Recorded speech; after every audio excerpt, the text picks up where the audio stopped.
се благословуваат овие лозови насади што порасувањето на светената вода, од името на Отецот, Синот и Светиот Дух, сега и секогаш, во вечни векови.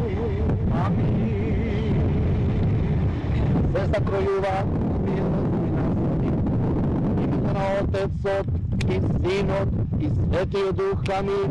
Се закројуваат овие лозови насади, во името на Отецот, Синот и Светиот Дух, сега и секогаш, и во вечни векови. Со Свети Трифон започнува една вегетацијска година, а и символично се заштитуваат лозовите плантажи. Почитта кон овој светец се прославува на различни начини во сите краеви. Неготино е оваа година преполно. Со лозари, винари, многу гости и разни почести. Весела и незаборавна.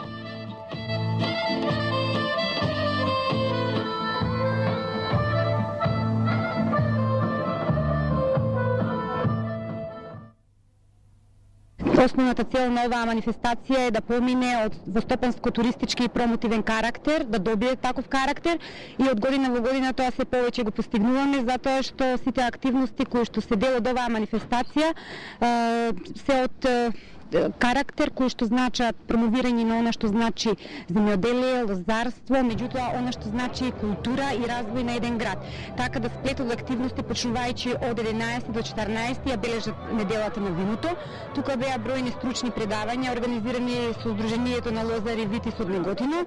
Исто така беше организиран форум на виното со еминентни представници и имиња кои што го дадоа својот допринос во овој дел нормално. Поттикнати беа неколку културно-уметнички друштва, но исто така и занаетчи од нашата општина во делот на организирање на традиционална копаничарска изложба. Настанот го искористивме да организираме една хуманитарна изложба на ликовни уметници од нашиот град.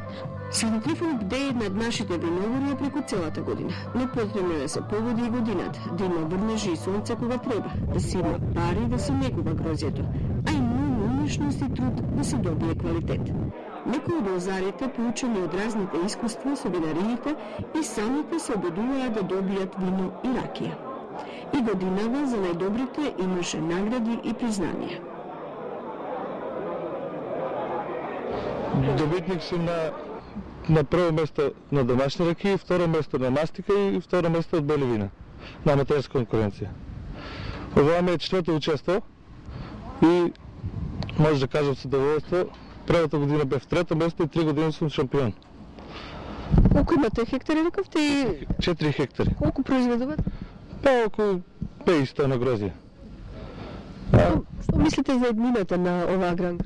Еднината е многу убава, ама треба малку да не стимулират. Цената малку да спа добре и че ние сме за работа. И сакате да го брендирате овој производ ваш, па да го продавате по-легално све како што? Таа желба на секој лозарет да го брендира производот и треба да се среди се таа работа, сето да биде легално, тоа да биде. Кажете ми, добивте ли субвенции, подигнавте нов лозов насад, имате ли план за тоа да го направите? Да, не, јас подигнав субвенции, само 2 динара ги земав, а лозовиот насад го имам отпред. Тоа планирам да се ширам. Барем уште 2 хектари за 2-3 години. Но не само од Тиквешијата, мајстори има и од други региони.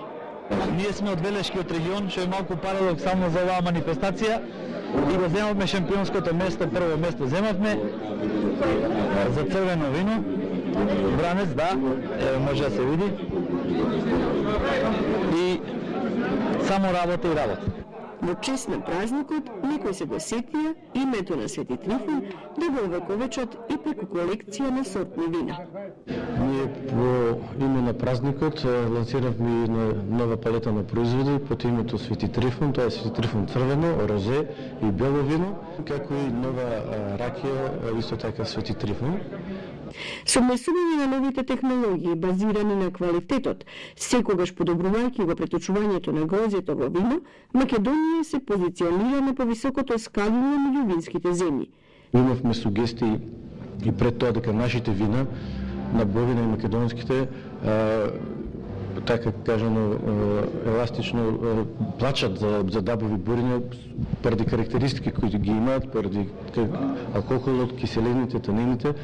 И ние самите се уверивме со собственото производство, така да сега инвестираме во набавка на нови дабови бурења од 225 литри и тој производ ќе го имаме континуирано во нашиот програм.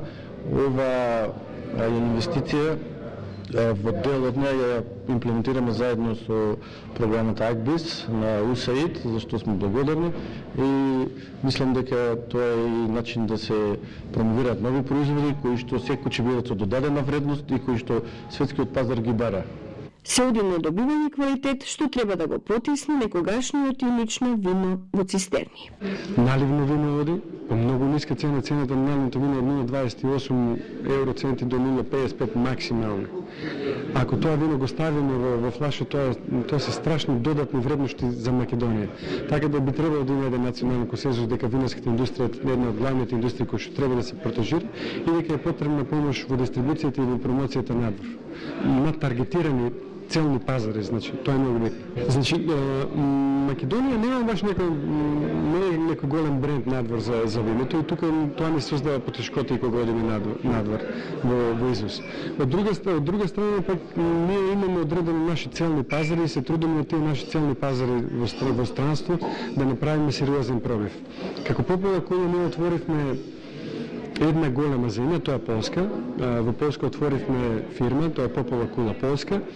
Идејата беше да освоиме еден голем пазар, неутрален пазар, кај што добро ќе се развива таа винска култура, а Полска е една таква земја со 38 милиони жители и со пазар кој расте.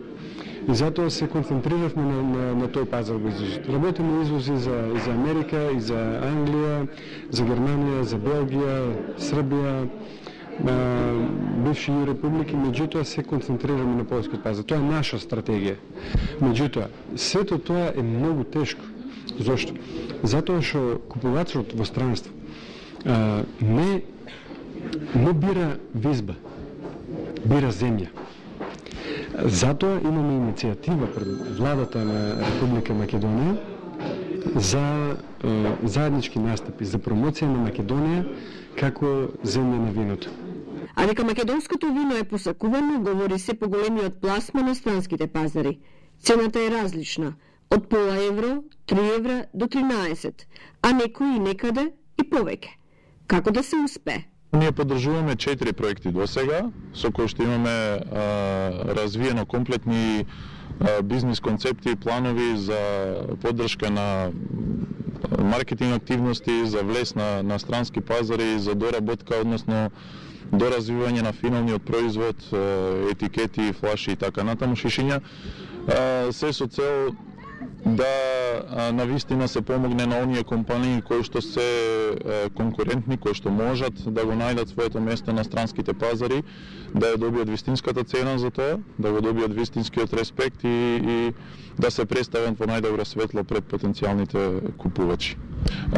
Остварени се доста релации и контакти преку настап на сајми, преку директни бизнис средби. Полска е пазар каде што е влезено, потоа на одредени места во Белгија, германскиот пазар исто го разгледувавме доста.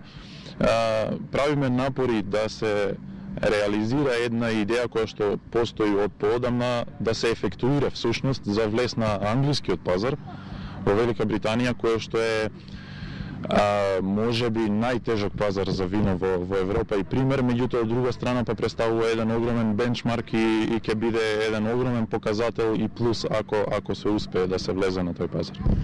Пазарот е отворен. Виното во светот се уште добро се продава, иако некои од винариите велат рецесијата зема дел. Но виното не е само обична консумација и уживање, туку тоа и пренесување на приказната, историјата, начинот на живење. Тоа многу добро знаеме да го пренесеме овде, изразено преку неограниченото гостопримство, преку прославувањето на празниците како што се Свети Трифон, Гроздоберот и други. Со ова и се поголемата организираност, но и градење на сместувачки капацитети се отвора и нова можност – развој на винскиот туризам. Попола Кула ќе стане посакувана туристичка дестинација.